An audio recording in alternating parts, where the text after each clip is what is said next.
There we go. I was muted. My apologies. Good morning. Welcome to Just for Today, a time of eclectic reading, sharing of perspectives, meditation, and prayer. I'm Reverend Rafe Ellis, Senior Minister and Spiritual Leader of the newly joined Centers for Spiritual Living Communities of Greater Baltimore and Columbia. Today is November 21st. And this morning I'm reading from this little jewel by Ernest Holmes called This Thing Called You. And the front cover, it's actually, I hadn't read the actual front cover for a while. It's quite beautiful. You are the only person you can ever know intimately. You are the one with whom you must live eternally. This book is about you. It is for you and to you. And my experience of this book is it is those things. So I'm reading from the bottom of page 56, the last paragraph. Here's what it offers us. It might come as a surprise to many if, when they say, quote, "My poor head, my poor back, or my poor circulation," you were to tell them they're actually using a creative law in a negative way. The laws of mind do not work in one instance while refusing to operate in another. Every time you think, you are using the law of mind. How careful, then, you should be to think constructively. Now I'm going to read that again in the first person so that we can hear it as an I statement. I was just laughing with my wife this morning how when this dawned on me in my study of science and mind, it scared me to the core because I realized that every thought was a prayer, every single one. So here it is. It might come as a surprise to me if I realize when I say my poor head, my poor back, or my poor circulation, I am using a creative law in a negative way. The laws of mind do not work in one instance while refusing to work in another. Every time I think, I am using the law of mind. How careful then I should be to think constructively. It pretty much speaks for itself to realize that every thought is acted on by law. It doesn't matter whether I didn't actually mean that, right? Law doesn't filter it that way.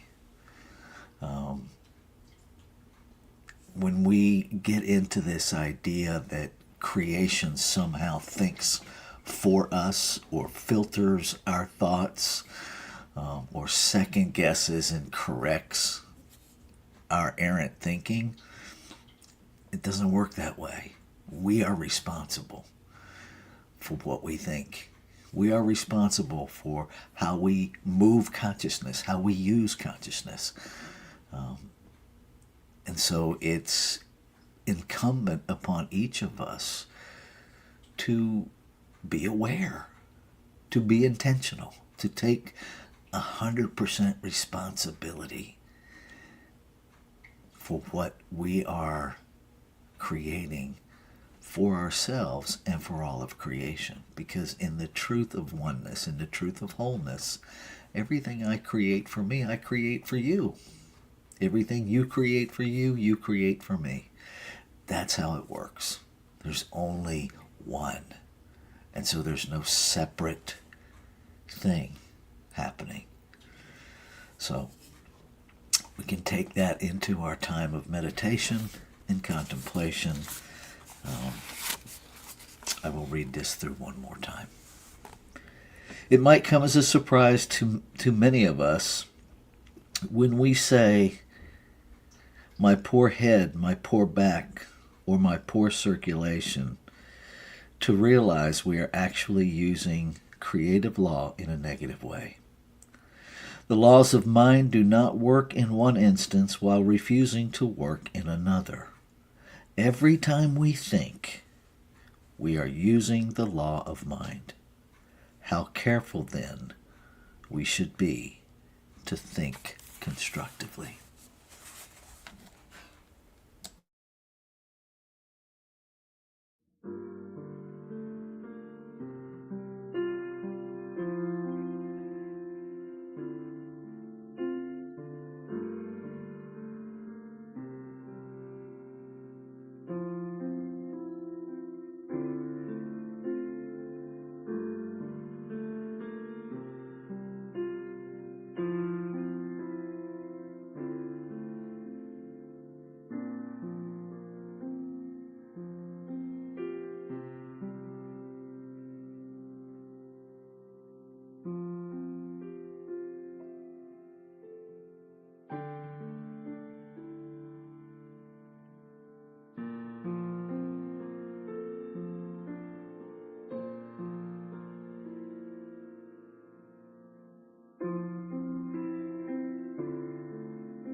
So in this moment, with this breath, life breathing life, I recognize one invisible substance that is the source of all that is physical and seen.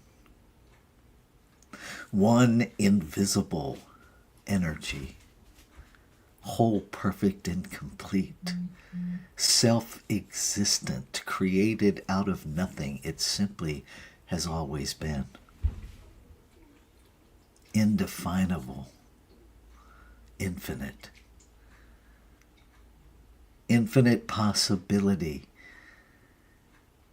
constantly creating, expanding itself, expressing in newness.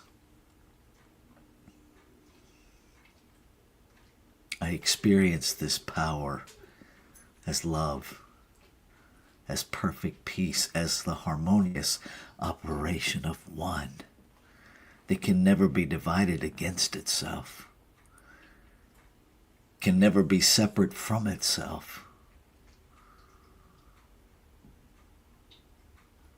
Unnameable, and yet we reference it by many, many names.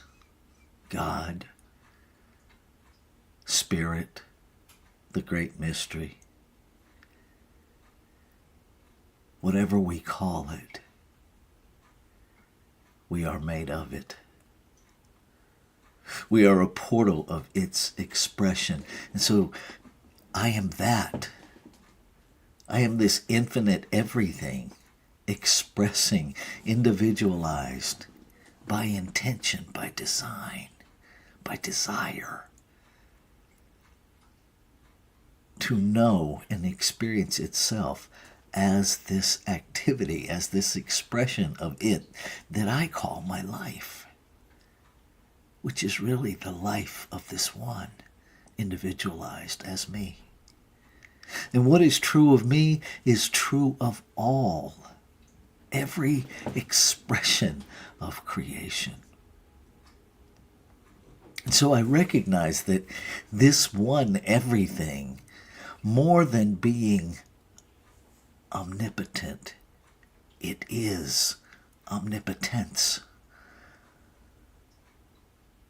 More than being omniscient, it is omniscience.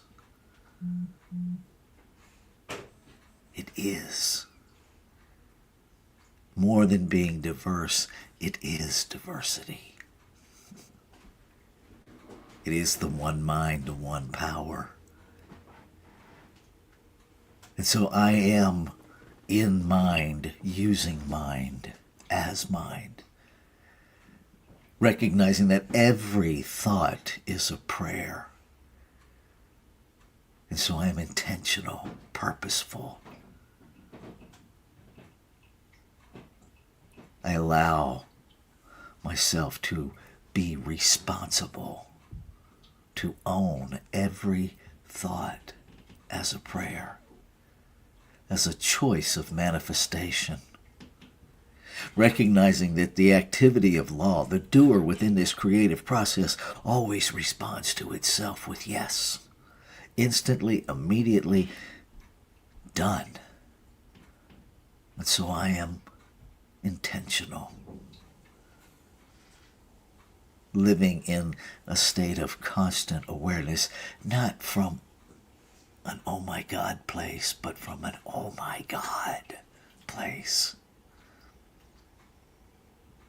Allowing myself to be aware of the desire within me to express, to create, which is the infinite expressing as me. And I claim and affirm that over and over again as I move through this day, knowing the activity of law has already made it so. I let it be what it is. And so I let go of all fear, all doubt, any thought that would in any way minimize the full experience of the word spoken. I let it go. And I simply live in the affirmation that every breath, every thought is a prayer that is answered yes. Ashe. Shalom. Aho. Amen. Amen. And so it is. Namaste.